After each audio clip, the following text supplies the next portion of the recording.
A word of warning, this podcast explores graphic and disturbing stories and includes some strong language. It therefore may not be suitable for our young listeners or other folks who may find it disturbing. Hello and welcome to True Crime Daily, the podcast covering high-profile and under-the-radar cases from across the country every week. We are recording this on May 12th, 2021. I am your host, Ana Garcia, and our guest today is Dana Goodyear, an author and a staff writer at the New Yorker magazine. Dana's year-long investigation into the Malibu Creek murder, where a dad was fatally shot while camping with his two young daughters, has been turned into an incredible article at the New Yorker, plus a podcast called Lost Hills. Welcome, Dana. We're so excited to have you. Thank you. I'm so excited to be here. Here's what we're looking at. Authorities have found the mummified body of a woman believed to be a cult leader. Her body was found in a Colorado home. The body was reportedly decorated in Christmas lights, glittery eye makeup, and then posed in some kind of a shrine, according to authorities. Authorities believe that the corpse had been driven from California to Colorado in a small SUV with 5 followers. Yeah, very bizarre. Our other case is Dana's investigation. This is the investigation into the murder of the dad who was camping in the idyllic hills above Malibu. It now appears that murder may be linked to a series of shootings in the area. Could that murder have been avoided if the public had been warned by the police that there was the potential of a serial shooter on the loose there in the park? A homeless man who claims that he is a survivalist has been arrested.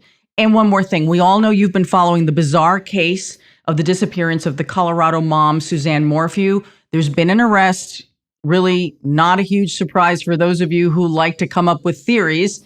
And we're going to have an update a little later in the program. Okay, let's get to our first case. Our first case is a really strange one out of Moffat, Colorado. A cult leader known as Mother God is believed to be dead, found in a mummified state.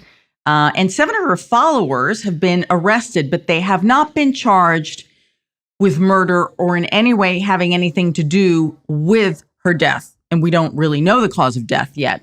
So let's start with the mummy part of this, because this case has so many moving parts.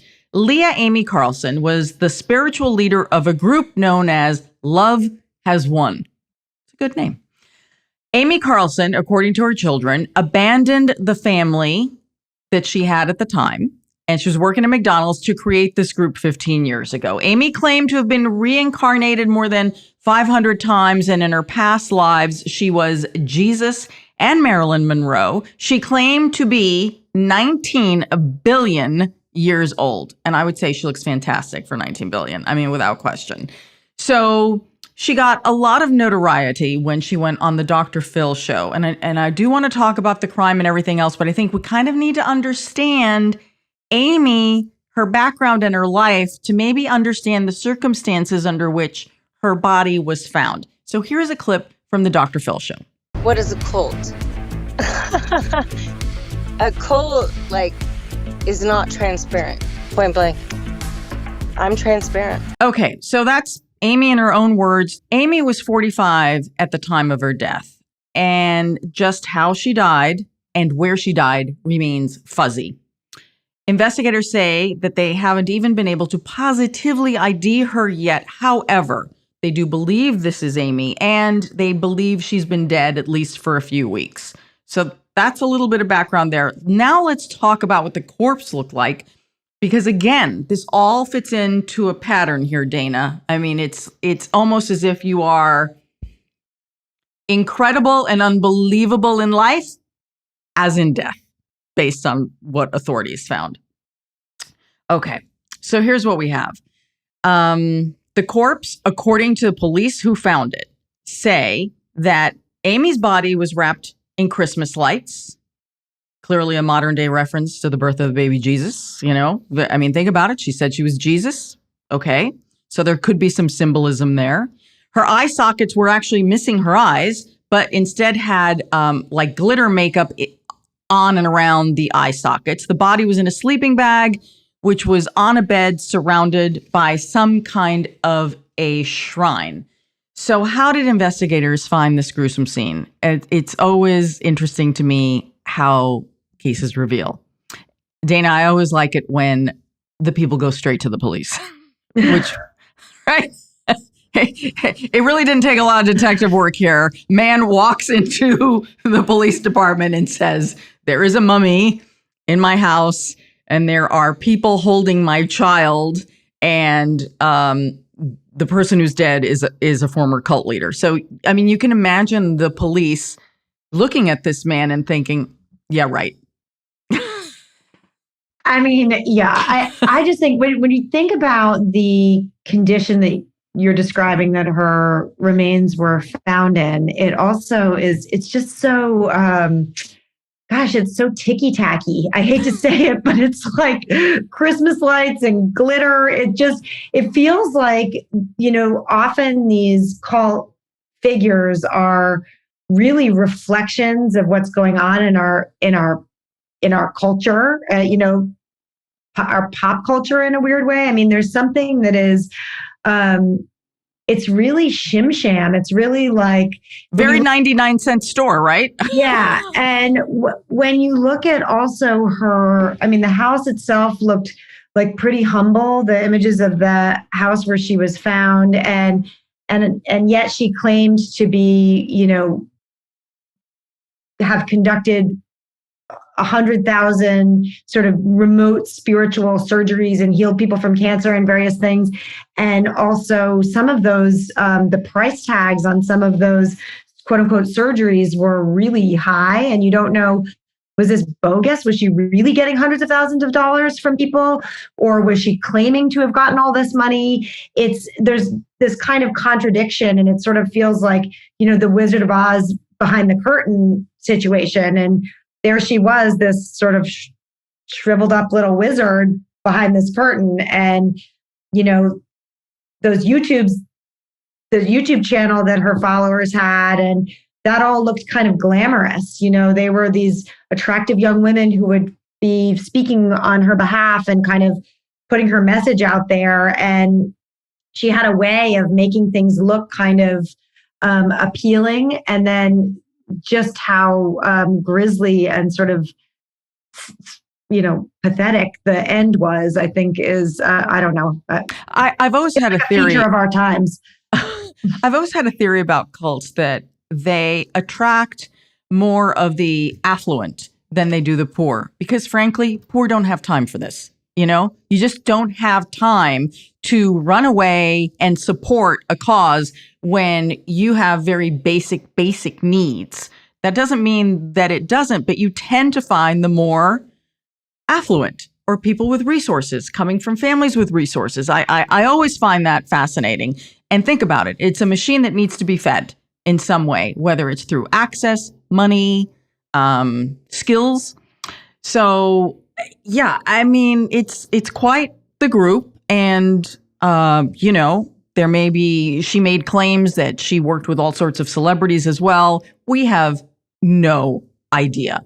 Let's get back to how police found out about it. So a man believed to be a member of the group walked into the sheriff's station to report that there was this body. And this is all taking place in the last week of April. Miguel Lamboy claimed that he had come home and all of a sudden there was this dead person, which would be the cult leader. And he did tell authorities that he was a member of the cult. And then several other members who had kind of like just appeared and brought her corpse. Miguel said he tried to leave the house with his 2-year-old son, and he claims that the cult members prevented him from taking the child. And so that's really why he went to the authorities. He wanted his child back. So while the authorities are hearing the rest of his story, they're like, well, let's just go do a welfare check on the kid. Because you can, cops are generally like, yeah, right, sure, there's a lady tied up in Christmas lights. And that's when they realize that they find 7 adults, 2 children, and the corpse. The 7 adults were charged with abuse of a corpse and child abuse because of the 2 children in the home, presumably living with a dead body. Miguel, who went to the authorities, was not charged, and he was reunited with his son. The others explained to the authorities they were part of Love Has Won, and that they were rejoicing that their leader had finally ascended. So what's interesting here, and the New York Times has written about this, is there kind of an upside here to the cult? Because if the whole process of ascension might very well support the beliefs and the goals of the cult, but what I think we often find is the leader is always charismatic, and that without the charismatic leader, it is very hard to hold a group like that together afterwards. Yeah, and how many followers are there in reality? I mean, right. When you look, reality is the key question. Yeah, I mean, when you go down the rabbit hole, I mean, the websites are down. You can't find out that much about the cult right now, but it's always the same few people who are being presented. So to me, that's sort of a signal that maybe this was, the Wizard of Oz type of thing, where like there's a big show, and it's very easy to do that with social media and internet culture to front as something more than you are. But, I also think it's interesting, the movements of the cult over the sort of past few years. And there were a lot of different locations where they were kind of alighting a little group of followers with, Mother God, and then being protested and kicked out. I mean, they were kicked out of Hawaii during the pandemic. I think they showed up on Kauai, and then neighbors somehow knew and protested their presence there. They were up in Mount Shasta, and I think a similar thing happened. I think they were kind of run out of town a few times. Unclear why, whether people were aware of them through the internet or knew people who had become involved or embroiled in the cult, or whether their behavior in these towns was irritating or disconcerting to people so that they were kicked out. That's all a little bit unclear. They were based in Colorado, though. So I guess the body was kind of being brought back to the headquarters of Love Has Won. Right. And one of the things that they allegedly did in Hawaii that really angered people was she claimed to be the reincarnation of a Hawaiian god. And so the indigenous of Hawaii were insulted and infuriated by this. And they had to have a police escort to get off the island, whether they left voluntarily, they were pushed out. Everyone agreed it was time to go. So definitely not welcome there. And what you said about Mount Shasta is a local newspaper up there is claiming that they think Amy died in California along the Oregon border and then was driven to Moffett. So Moffett is this like tiny little town. It's got 116 people, so it's not very big. But what is important is that it's only 13 miles from the group's headquarters in Crestone, Colorado. So I think that's the reason she was there. And the community around their headquarters has never been happy about them being there, because there have been allegations made that the cult and or the leader were abusive toward members. And that isn't really shocking. It's something that you hear a lot. These are allegations, but these are that you hear a lot in conjunction. It comes with the allegations of brainwashing and control, that they're both mental and physical, in order to keep order within a group like this. Yeah, and I think that is really common, right? The breaking people down physically and emotionally in order to then fill that void with your charismatic teachings. And one of the things that I learned about Love Has Won is about the sleep deprivation. And I think that's really interesting. I mean, that's what happens to prisoners too, when they're, being interrogated and the interrogators are trying to break them and get information out of them. Sleep deprivation is a basic tool in that context. And it sounds like there was a kind of maximum 5 hours of sleep a night, and then a lot of physical labor. The images I've seen of people who were in the cult look pretty emaciated. And even, Amy herself has a kind of, a kind of invalid look. And I think she spent long periods of time in bed, claimed to need to be pushed around in a wheelchair. I don't know what her actual illness was. On that Dr. Phil thing, her sisters said that she struggled with alcoholism. Some of the tape of her is, she definitely seems not sober. I don't know if she seems drunk or something else, but there's a real ragged intensity to the way that she's, yelling at her followers. So it seems clear that there's definitely a kind of emotional abuse. And then you have these young women saying these rapturous things about her. And I think it's just super interesting also that the tagline of the group seems to be God is a woman, which you think is like, it's like the age of Aquarius. Like, aren't we all supposed to all be so enlightened once we all agree God is a woman? But if it's in this form, I'll pass. But well, there have been some reports that suggest she may have had cancer that could address the fact that she may not have looked well. And again, we don't know what the cause of death was. We don't know if it was natural causes, if she was ill. We really don't know yet. And I think that's going to be very important. It will also be interesting when we get the medical examiner's report to not only learn that, but also what, if anything else, may have been done to the corpse. Do you know what I mean? Like as part of any ritual or anything. I'm kind of curious about that. Because if she'd only been dead a few weeks, how could she be so mummified? Like, I don't think you mummify that quickly. I don't know. But I know. I don't feel like I have a grasp on their basic premise other than just, what she said about herself. I mean, it seemed like it was a cult of personality seemingly, and her kind of claims to, be Marilyn Monroe reincarnated, to be talking to the spirit of Robin Williams and, to be Jesus, to be all these sort of have had all these past lives and be an avatar of all of them. That seems to be the only teaching.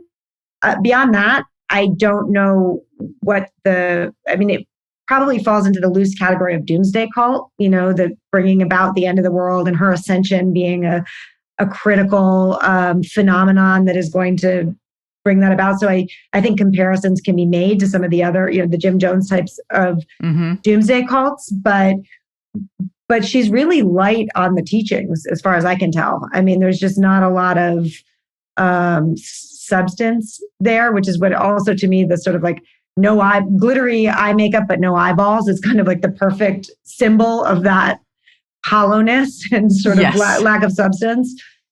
Yeah, I definitely believe there was a lot of symbolism in the way she was enshrined, if you will. I think there's a lot more symbolism there. Well, we are going to follow this case. As we've said, that no one has been charged with murder. However, authorities have said they believe there could be some additional charges, especially as they figure out where things happened, the transportation of things. So we're going to keep an eye on that one. Before we get on to our next case, we've got a quick word from our sponsor. When you're looking for a new home, you want to make sure that it meets your needs. Can you work in that office? Can your family cook together in that kitchen? You have to know that the house fits. And with Rocket Mortgage, you can make sure your financing works too. Rocket Mortgage built a home loan experience designed for you with certainty at every step and no unwanted surprises. You can relax knowing you're getting a home loan that fits your life. Visit rocketmortgage.com/truecrimedaily because when you need a mortgage that fits your life, Rocket can. Call for cost information and conditions, equal housing lender, licensed in all 50 states, NMLSconsumeraccess.org, number 3030. Now on to our second case, Dana's investigation into the murder of 35-year-old Tristan Beaudet of Irvine. Dana, no one really expects that in a place like Malibu, that especially in, this is a state campsite. It's not like you can just if you're going to camp there, you have to register, you have to pay all this stuff. One presumes it's a pretty safe place. And this, I recall, having lived here in Southern California, it was shocking. It was a shock to the system and our sense of security. How would you describe it? Well, that was actually the initial hook for me into this story, is that I live in, I don't live in Malibu, but I don't live that far from Malibu Creek State Park. I take my own kids there. We had been talking in the months right before Beaudet was killed about doing an overnight in that campground. And it just completely stunned me that not only that this happened, but that what came out quickly that after the murder was that there had been a number of shootings, even two in that very campground leading up to it. And the public didn't know. So the idea that there was a potential cover up, there was definitely more to this story than, it wasn't a domestic violence incident, which is what, you might think of right away. Most people who are crime victims in places like state parks are victims of someone they know. But this one seemed completely random, although there were some perplexing rumors at first because of the kind of work that Tristan Beaudet, the father who was killed, he worked as a polymer chemist, and he did have a number of publications on vaccine development. So there was right away this kind of wild speculation when nobody knew what was going on that, well, maybe he was the target of, an anti-vaxxer, or maybe Big Pharma took him out. And it seemed one of the features of the killing that was so odd was that it seemed so precise. It was both totally random seeming and also very precise, because he was shot basically in the center of his forehead with a 9mm bullet. So that immediately conjures, oh my gosh, was this, a handgun to the temple or to the center of the forehead? And it turned out, and we can talk about this, that it was not the type of weapon that was used, according to the law enforcement and the DA, but and also probably, in all likelihood, there was no connection at all between the victim and the killer. There's certainly no connection between the victim and the alleged killer, who is a drifter, Anthony Rauda. So I'm curious, Dana, you talk about where he was shot. If you could paint a picture for us of the scene so we can have a better understanding, because it was nearly 3 a.m. when this happened? So I want you to picture a beautiful campground in a meadow tucked into the Santa Monica Mountains. You're a couple of miles from the beach, from Surfrider Beach, which everyone knows from Gidget and everything else. and then you're in this, beautiful wilderness area that so many TV shows and movies have been filmed in this park. It was a movie ranch before it was actually a state park. So if you know MASH, that show, mm-hmm. There's the MASH camp is there where it doubled for North Korea, and it is a beautiful oak meadow nestled in the mountains, and it was full. It was this summer solstice. It was peak summer. There were families in just about every spot in that campground. And at about 4:30, 4:40, 4:45 in the morning, shots rang out. Did the person who killed Tristan Beaudet, did that person actually enter the tent, or was he shot through the tent? And if he was shot through the tent, how in the world did he get such a precise hit? The precision of the hit may have been a fluke. He was shot from outside of the tent. Nobody knows if the shooter approached the tent, lifted the dew flap, looked inside, then backed up and shot. Nobody saw this. There were ear witnesses, but not eyewitnesses in a sense. And so Beaudet was in the tent with his 2 small children. They're 2 and 4. The 2-year-old at that point, she couldn't really talk even. And the 4-year-old was, confused and traumatized. So nobody saw anybody kill Tristan Beaudet. People heard these shots. There were a couple of entry holes. A couple of bullets seemed to have entered the tent. There was only one exit hole because the other bullet that entered the tent entered Beaudet's head and then was lodged in his shoulder. The trajectory of the bullet was very strange, I think, probably because he was lying down at the time. And just, his daughters are nestled right in there with him when this happens. So the shooter escaped without being detected. The woman I talked to just recently called 911, and, in fairly short order, there were police, law enforcement, sheriff's deputies mostly swarming that campground. then the Rangers were there, and then the paramedics, and Bodette was declared dead that morning. This all happened in the dark, and whoever did it got away in the dark and knew the park very well, is what law enforcement assumed. Now, Bodette and his two daughters, they were also with other members of the family, and other members of the family were in a separate tent. So does the 4-year-old, because now this happened in June of 2018, June 22nd of 2018. So my guess is, was there anything that the 4-year-old was able to verbalize to authorities? And I'm sure she's still suffering tremendously at this point. I don't know that. Her privacy has been well protected. Bodette's brother-in-law was in the next tent or the next campsite over. They were on a dad's and kids camping trip. So Scott McCurdy was in a tent with his two little boys who were 3 and 5.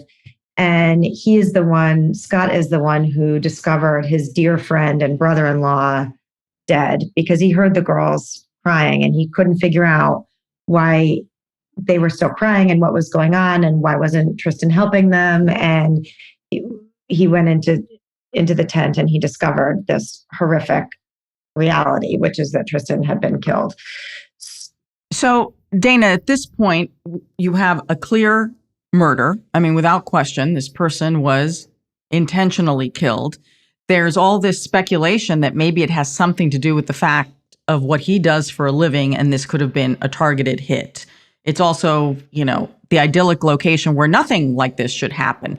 But as often happens, when something becomes public, people who either know something or remember something start coming forward. And this is, to me, the interesting dynamic here of how this case had both an investigative component and then the journalism component, because people started coming forward to news organizations and saying, hey, wait a minute, I was shot at. Hey, wait a minute, my car was shot at.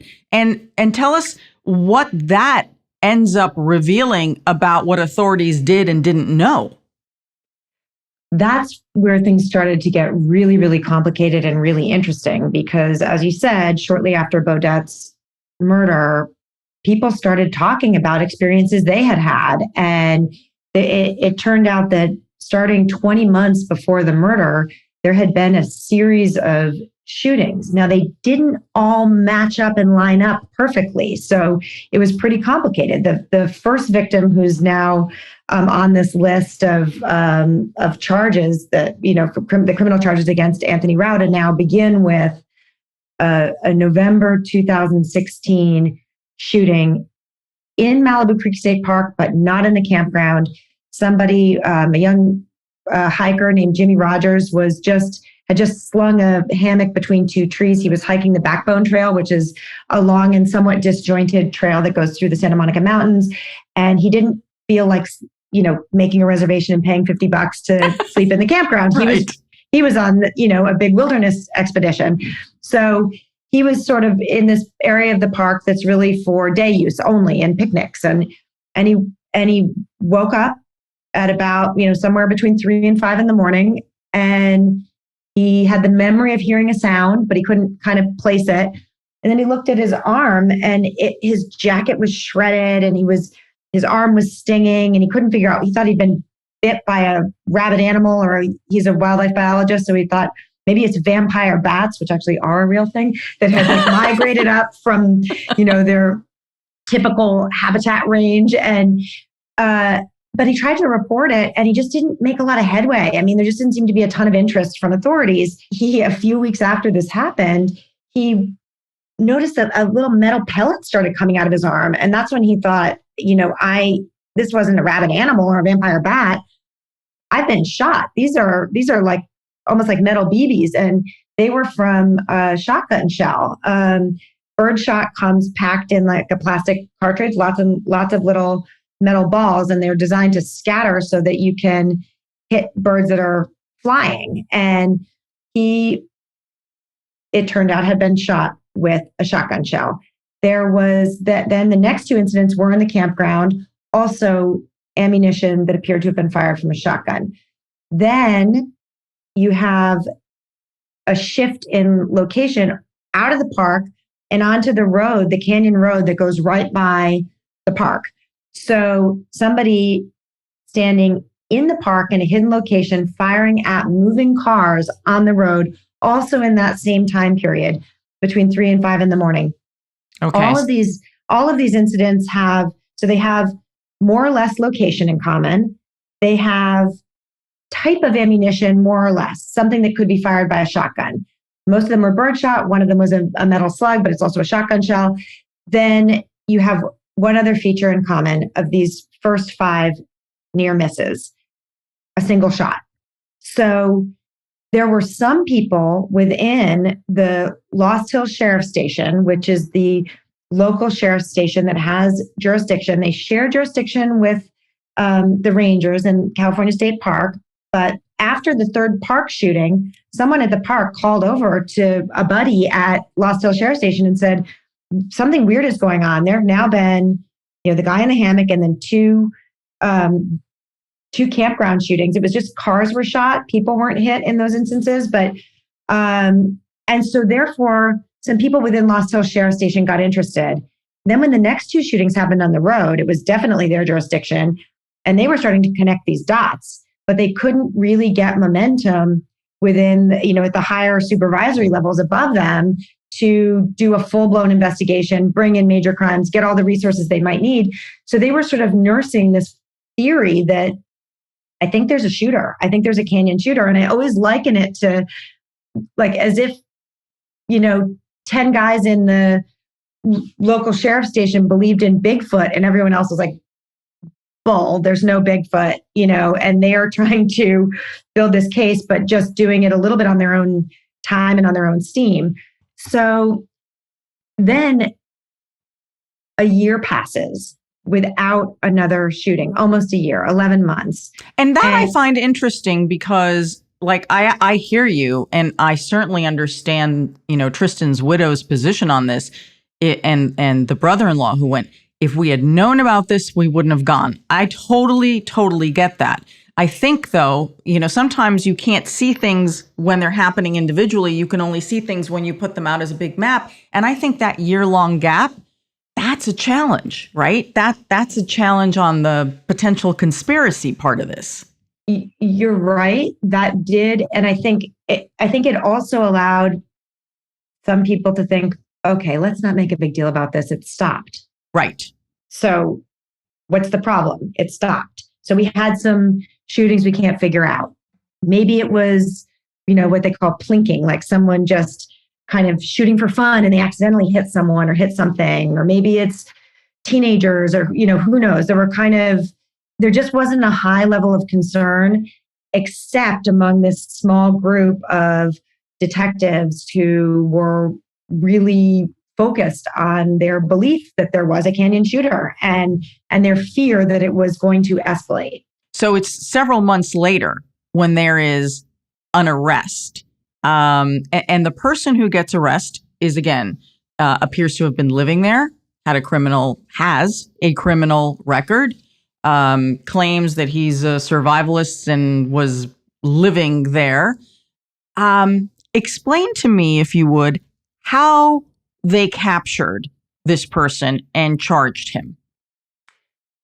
So the first thing that happened after Beaudet was killed is that the cops were telling everyone, the official story from the Los Angeles Sheriff's Department was, okay, fine, you may have heard about these earlier shootings because that was all coming out. They're not connected. There's no forensic connection. We don't have a connection. This is not part of the same thing. But 4 days before Beaudet was killed was the last near miss, the 6th near miss. And it was another car on the Canyon Road, again, between 3 and 5 in the morning. But this time it was the bullet that was recovered was a 9mm bullet, which is the same type of bullet that killed Beaudet, which can't be fired from a shotgun. There was a weapon change, but they still were not making any of these connections. None of this was clear, as you're saying. They were telling people, don't worry, but panic was rising in Malibu and people were hearing shots in the night. And there's at the very least, there's a murderer at large because Beaudet is dead. Correct. And what is going to happen next? So at the end of the summer, there start to be reports of local businesses around the periphery of the park being burglarized in the middle of the night. And what is being stolen is not, the computers, the cell phones, the wallets, that type of stuff. It's food. And so one of these businesses puts up a camera, and another one of these businesses has a camera up already. And both of those places capture footage of a man dressed all in black, kind of tactical gear is what they describe, with a headlamp and seemingly a rifle slung over his shoulder. And this person has been breaking in and stealing food. So all of a sudden, they've got an armed burglar in the area who's stealing food. This is weird. These things are don't really match up well. There's a lot of wealth in that area. If you're an armed burglar, aren't you going for safes and, prescription drugs and, all that kind of stuff? No, this guy is stealing, Jimmy Dean breakfast sausages. And so this is automatically everyone's on high alert already because they know that they've got a murderer at large. And then here's this weapon is looks to be a special kind of rifle called a carbine, which can fire a 9mm round. So this suddenly also raises a concern, could this be the killer? Could this be Beaudet's killer? What ends up happening is that the last break-in is at the community center that is literally the next door neighbor of the Lost Hills Sheriff's Station. And two search and rescue people, Sergeant Tui Wright and one of his man trackers who's trained in, following trails through the wilderness, go to investigate that burglary. They find broken glass, and it's basically a vending machine has been smashed open with a rock, and the snacks have been taken out of the vending machine. They follow with a dog. They follow that scent, and they also see a boot print that matches the odd shape and style of a boot print that had been seen at another business that had been burglarized, one of the ones that had put up a camera after some incidents. And they follow it up into the hills behind the sheriff's station. Sun goes down. They have to stop the search. The next day, they're able to get a larger team out there, and they capture the drifter at his camp. His name is Anthony Rauda. He's got the carbine on him. He's got 9mm ammo on him. And they bring him in on weapons and probation violation charges because he does have this criminal history. He's not supposed to have weapons or ammunition. And after he's sentenced for his probation and weapons violations, he's then charged with the murder of Beaudet and a slew of other attempted murders and the armed burglaries. So by this time, a lot of people in Malibu have completely lost trust in law enforcement because they feel they were lied to, that the shootings weren't connected. They feel that there was a law enforcement cover-up. They don't know why nobody ever warned or put out any information in the park or from law enforcement about the presence of a shooter there, which, if there was a rapist in the area, they probably would have put that on the local news. If there were mountain lion attacks in California State Park, they would have posted. But there was a known, there were known shootings, and nobody was warned. So a lot of people started to say, oh, isn't that convenient? You just picked up the drifter who lived behind the station. In the court appearances that he's had, he has certainly manifested a lot of aggression, and he's had to wear like a beekeeper's hood, if you will, because he keeps trying to bite and spit at people. But I got to tell you, he's doing himself no favors with the way he is acting. And I know that you have developed some communications with him, which is what I'm really curious about, because there are the images which I see from court that frighten me and make me think, he does look like a guy who's been living in the woods for years. But you have a different perspective. Well, he's definitely a guy who's been living in the woods for years. Yes. But he, we have to say just loud and clear, he says he's not guilty. So absolutely. No conclusions beyond just speculation can be drawn. But what my experience, so I started corresponding with him he's been in custody since October of 2018. And I started corresponding with him soon after that. And, I've actually have been working on this for almost 3 years. So there have been a lot of twists and turns in that dynamic, but he's a really intelligent guy. You can tell from his letters, he's not, he's sort of self-taught. He dropped out of high school, I think, in his senior year and did get a GED, did basic training, infantry training in the Army, left after a couple of months, lived a life of, came back out to California where he was born. He was born in LA, he had spent some of his adolescence in Florida, and then came back out to California, reconnected with his father, and really just seemingly couldn't get along in normal society, just didn't feel at ease, didn't form relationships easily, didn't have friends or a girlfriend, or, couldn't even, he lived periodically on and off with his father, and his father has a second family. And really, he was, even when living in that household, he really only could comfortably communicate with his dad, is what I've learned from the family, that he just was, you could say shy, you could say reserved, you could speculate that there was something else going on. Rauda himself has said that he has PTSD and other forms of trauma from abuse at the hands of law enforcement. And this goes to the heart of one of my theories about what may have happened, is that he had this long-standing grudge against the Lost Hills Sheriff's Department, because he had been in and around that area for decades. And as a homeless person in that area, he'd come into contact with law enforcement quite a bit. He'd also had DUI and was arrested by Lost Hills. I think he has had lifelong struggles with maybe self-medicating. But he hated these cops. And it's no accident. It puzzled me for so long. Why is he camping right behind the station?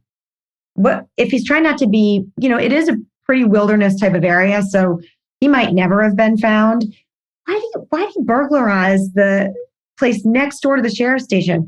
What's this game? And it feels to me like a cat and mouse, like trying to draw these cops who he does not like into his terrain where he's comfortable, maybe create some kind of a shootout situation. Who knows? Do you think that these outbursts in court where he has to be restrained? I mean, it's, he literally has to be restrained to the chair, and sometimes at the same time, with the protective gear to protect everybody else. He has fired his public defenders. His last outburst was because he's mad at the judge because he wants to defend himself. He's charged with murder, which is very serious. And if you have someone who may not be able to competently defend themselves, what is the greater good? Do you give that person, right, the benefit of the doubt, innocent until proven guilty, assist them with their defense? I'm trying to figure out, you're painting one picture and I'm seeing another. And they could both be him. Well, I do think that there is a huge disconnect. I don't think that they're separate pictures. I mean, I am saying that from my point of view, he's somebody who can be coherent and he can be incoherent. That's a feature of mental illness. Yeah. And he's somebody who has struggled with authority ever since he left the Army, maybe before, I'm not sure. But certainly his track record with problems with law enforcement in the area where the crimes that he is now charged with took place, those go back to 2003. So, or even earlier, 2001. So we're talking about, 15, 20-year history of tangling with these same law enforcement entities. And he's enraged, and then he goes to jail, and then he says he gets beat up in jail, and then he says, and then he goes to prison, and he's in and out of prison. And his mental health situation has only been aggravated by the ways in which he's contacted the system. Mm-hmm. So that doesn't let him off the hook for anything he may have done. It's just a perspective on it, which is to say, right now, yes, the criminal case is suspended while his mental health and his ability to stand trial is evaluated. And the last time I was in court, a couple weeks ago, he seemed calm, cogent, and respectful. And the judge, who kind of gotten sick of him, she's a really patient woman, but she's gotten pretty sick of him. She even allowed him to speak. Usually what she's been saying lately is like, I see you're waving your hand. I'm not acknowledging you because his hand is strapped down. He can kind of wave it. Right. I'm not going to acknowledge you. You may speak through your lawyer. This time, I think she could tell he was in a better place. And he had some requests that were, he just had some words to add that were not combative and they were kind of interesting and insightful. He had, the medical intervention had been taking place over the previous couple of months. So what I think I saw is someone who was brought back to a baseline mental wellness through whatever interventions had been undertaken. And you think, okay, is this as simple as when he's out in the wilderness, he's not getting medication and he's not talking to psychiatrists and he's got some real problems and then they manifest as this kind of anger, shooting things. Maybe he says he's written to me in letters that he's blacked out at times and doesn't know what he's done. So you can kind of paint a picture where it starts to become possible that this person who his family describes as shy and quiet and scared of people who would never do anything like this could become Anthony Rauda the killer. It starts to make sense. So that's the question. So of course, the most serious charge here is the murder charge. And the question that you've been asking, and I'm not sure, obviously, that you can answer it, but you certainly have been raising the question. Does it appear that authorities have the right person in custody? So what I can say is that a grand jury was convened, resulting in an indictment after the criminal charges were filed. There, about 6 months later, grand jury is convened. Eventually, that grand jury testimony gets unsealed, and I'm able to see it. And it says that the Sheriff's Department weapons expert has declared that there's a match between the rifle, the carbine that Rauda was arrested with, and the 9mm bullet that was excavated from Tristan Beaudet's body. So grand jury testimony is very significant, very powerful, but it is not subjected to cross-examination by a defense attorney. So the defense attorney may be able to poke all kinds of holes in that. But for me, that is a significant shift in the direction of, well, he had the weapon that a Sheriff's Department employee is going to testify is the murder weapon, and that's pretty tight. Here's what's not tight. They never found the so-called shotgun for the first 5 near misses, the ones that use shotgun ammunition. He's still charged with all of those attempted murders. No shotgun was ever found. The DA supposes that Anthony Rauda built a weapon, a DIY type of weapon, like a homemade ghost gun, a zip gun. Mm-hmm. But that zip gun has also never been found. So this, the evidence linking him to those earlier shootings is more tenuous because they don't have the murder weapon. They have some pipes and some nails that they found at the camp. They have the shells, some shotgun shells that look like they were not fired from a manufactured weapon, that look as if they were fired from a zip gun, but they do not have an assembled, functional zip gun with all of the elements and ingredients that would be needed for that. So, okay, so that's very strong, incriminating evidence, all of which to be determined at trial, and this is going to trial. And he has said repeatedly that he is not guilty, that he did not do this. He did not kill Tristan Beaudet. This area of California, obviously, it falls victim a lot to massive wildfires. And after his arrest, not too long after that, we had a very destructive fire go through the area. Do you believe that really any potentially significant evidence could have been lost in that fire? Yes. And if people listen to the podcast, which I hope they will, this, I don't want to spoil it too much, but no. Anthony Rauda's campsite where he was, he had sort of had a dugout with a tarp over it in the hills behind the sheriff's station. So sort of, extra remote and rarely traveled part of Malibu Creek State Park. The fire went right through there. I went there after the fire, after a lot of regrowth, and, the tree trunks are black.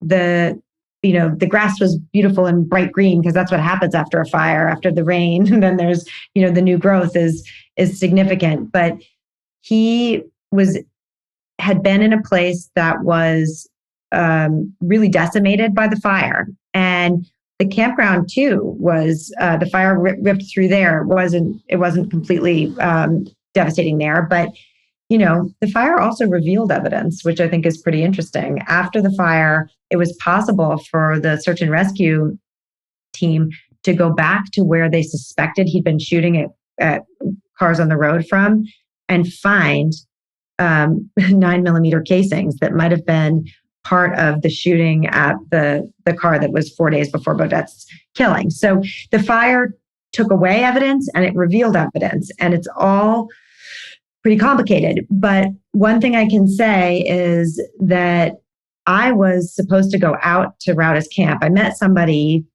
who, right after Rauda was arrested, who said, "Oh, I know where the camp is." And I said, "Amazing. Can you show me where it is?" And too hard to find on my own. And he said, sure. And he went and he did a little scouting mission because we were going to meet up, and he took a bunch of pictures. And then the fire came through. So we said, oh my God, we can't, it was mayhem in Malibu. I mean, the Malibu Canyon Road, you couldn't even drive up there. So months passed, and I'm looking through the pictures, and I know they were taken right before the fire. So I know that whatever's in these pictures is probably gone now. And I see something, and it looks to me, not an expert, but now I've looked at a lot of images of zip guns and a lot of the manuals that Rauda himself owned and electronic files he had. I was able to find out a lot of what his reading material and his sort of personal library and his personal exposure to plans and diagrams for making zip guns. And he was very interested in zip guns. I saw this piece of wood that had clearly, in this photograph, been manipulated. It was a manufactured piece of wood, like a 2x4 that had cuts out of it that clearly suggested that it could be part of a zip gun. That was not collected by law enforcement. This guy had gone through there when law enforcement was done. And the next day the fire came through and it was made of wood. And there's almost no chance that that thing is still intact. And all that exists is a picture of what could have been potentially really important evidence. But for me, what this is evidence of is, what were the homicide detectives looking for or doing? They knew they were looking for a zip gun. They knew they didn't have a zip gun. This thing looks exactly like a zip gun frame. So it was, to me, more revealing about the potential lapses in law enforcement's approach to the case than it can never be used definitively in Anthony Rauda's case because it's just a picture. There's no, it can't be recovered. So this is still, it has not gotten to trial yet. Does he even have an attorney yet? Have they figured that out? Well, he does now. He's moved through all the public defenders and he's he'll still, I'm sure he'll still ask to represent himself every time he has a chance to speak. But it is now, he now has a lawyer who is a private criminal defense attorney who is on the list that basically the court has for representing indigent people who have gone through all the possible public defenders. So it's another way that of having basically a free lawyer. So So there will be a trial at some point. It's just a matter of getting through all of this. Well, there might not be, because if right now where things are, there should be, but the DA is quite confident that the prosecutor is quite confident that there will be a trial. What is happening right now is that his mental health had to be evaluated and his ability to stand trial. And one psychiatrist's report conflicted with the other psychiatrist's report. Both the prosecution and the defense get to have an evaluation, and they were in conflict. Now, I don't know, but I'm just going to hazard a guess that probably the prosecution psychiatrist said he'd be fine to stand trial. I'm going to guess you're right. And the defense said he wouldn't be. Yeah. So they had to bring in a third person from the court list. And so that has been happening over the past couple of weeks. And I will be in court on Monday, and it'll be the tiebreaker. We'll find out on Monday whether he's going on trial or not. Do you know the Appalachian killer case? It's just very, very similar. The Appalachian Trail killer. He just a couple of weeks ago, he basically was declared not competent to stand trial, but he's going to spend, probably the rest of his life in an institution. And he's somebody who was brought back to a level of coherence that, you think if only these interventions could happen before people killed people. Of course, no, that is a huge problem. They can do it. They can get the medicine is good, and you can get people. A lot of people can be brought to a baseline well-being, and kind of. It's just so unfortunate that it takes being on trial for murder to actually get those resources applied. But so where it is right now is, I'm guessing the trial will start. I'm thinking it may start this summer. There is a possibility that on Monday I find out that it was 2-1 and he's going to an institution, not going to be on trial. So we'll follow that as well. We also want to mention that Tristan's widow, Erica Wu, who is raising these 2 children who were at that crime scene, she is suing LA County and the Parks Department for $90 million for not warning about the other shootings, which then would have given her family more information to make an informed decision and maybe not go to the campsite at that time. So that's also working its way through the legal system, which I always say sometimes it's in the civil court that a lot is revealed. It may not rise to the level of a criminal case, but reveals a lot of information about what was really going on at the time. So that's something else to follow. Thank you, Dana, so much for this. It's the deep dive that you've provided us, and your observations and the details are, this is the kind of stuff that we live for, and it's a fascinating case. Thank you so much. It is time for our comment section. These are the crime stories you all are talking about. As I mentioned at the top of the program, we've got a big break in the case of Suzanne Morphew. Owen Michael is here with the latest on that and everything else you're talking about. In this Colorado case, this is actually very close to the cult case. We have an update to the Suzanne Morphew case, which is out of Poncha Springs in the Maysville area. It's just about 5 miles west of Salida, which is the police station where Miguel Lamboy went to report. Wow, isn't that incredible? I mean, think about it. You have this mom who's been missing since Mother's Day, very suspicious, well-to-do family, and just, a few miles away, the same police department is not only juggling that, but, the man who walks in and says, I have a mummified corpse in my house and, they're holding my child. It's a geographic oddity for sure that there's it's a vortex. This is not a hugely populated area of Colorado as well. So per capita, there's a lot going on here apparently. This is Suzanne Morphew, for people who may or may not remember this case. She went for a bike ride on Mother's Day last year in 2020. That was the last time that the 49-year-old mother of 2 was seen. Her husband, Barry Morphew, has gone public and made public pleas for her return. He also sold the couple's house 10 months after Suzanne disappeared, as we reported back here in March. Well, now Barry Morphew, the husband, has been arrested, and he's charged with first-degree murder, tampering with evidence, and attempting to influence a public servant. He is being held without bond. A lot of people had a lot of things to say about that. Karen G said, I thought that he knew more than he said. Sad and wasted time for people who went out of their way searching. There were a lot of search and rescue operations to try and find this, to find Suzanne. She still remains missing. Gord R. says, these criminals always think they are so clever to think they can get rid of their spouse for the insurance money or wanting out of their marriage, and the police won't figure it out. That's a common theme we get with a lot of these cases. Of course, we should say Barry Morphew is presumed innocent until and unless proven guilty in court. Absolutely. But, like Minnie D says, it's always the husband. Didn't need Columbo to solve this case. And Delia N says, what's wrong with divorce? Why take a life?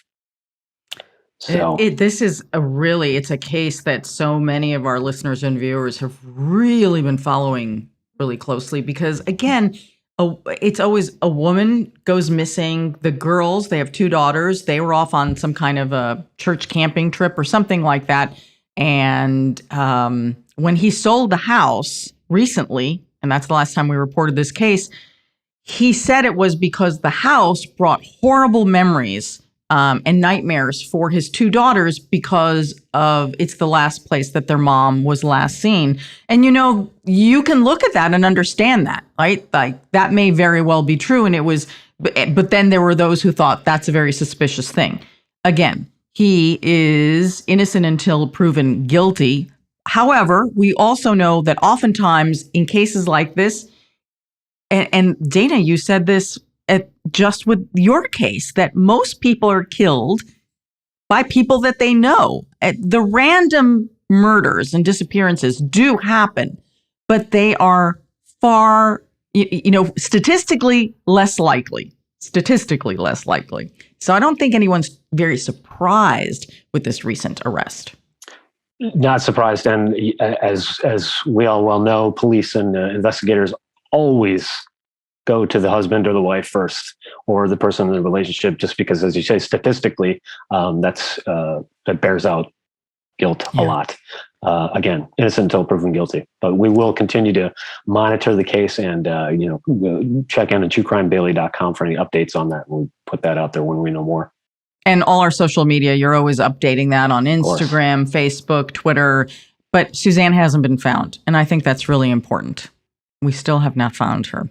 Thanks, Owen. We'll see you next week. See you next week. Well, that's our episode for this week. Dana, this has been such a pleasure. Thank you so much. The depth of your work, the authority with which you describe the evidence, and in such a balanced way to look at both sides, a true journalist. And I thank you enormously for sharing that with us. So people who want to know more, where can they get a copy of your article, which of course everyone can read, and then tell us about your podcast and where they can follow you? Thank you so much, Anna. It's been wonderful talking to you. And the article is on the website of the New Yorker magazine, and the podcast is on Apple Podcasts, Lost Hills, Apple Podcasts, or wherever you get your podcasts. And it's a production of Western Sound and Pushkin Industries. And you can follow developments in the case and everything else at Lost Hills Pod. And there's a bonus episode coming out next week. So we're already into the bonus episodes, and we will be following the criminal trial or whatever the legal proceedings are for Anthony Rauda as they take place. So thank you so much. And I hope you'll go listen to Lost Hills. And Dana, if anybody wants to follow you, do you have a footprint as well somewhere in social media? Yeah, I'm just at Dana Goodyear. So you can find me on Twitter, Instagram, any place like that. So.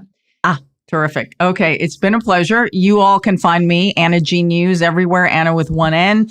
You know I love to comment and interact with you. I can't wait to hear your opinions on both of the cases, but particularly Dana's case that she continues to follow. Also, a programming note, we've started a new series called My Favorite Case, where we have people from the world of crime just talking about their favorite cases and the inside baseball, if you will. They're available now wherever you usually find us. So I hope you get a chance to check it out. I call them snackables. It's like a snackable podcast. You can find our content on Spotify, Apple Podcasts, Stitcher, Google Podcasts. Of course, watch us on YouTube, subscribe. More than 4 million subscribers. You can get updates and get a newsletter, which Owen always works on at truecrimedaily.com. I'm your host, Ana Garcia. Until next week, this is True Crime Daily, the podcast. And as we always say, don't do crime.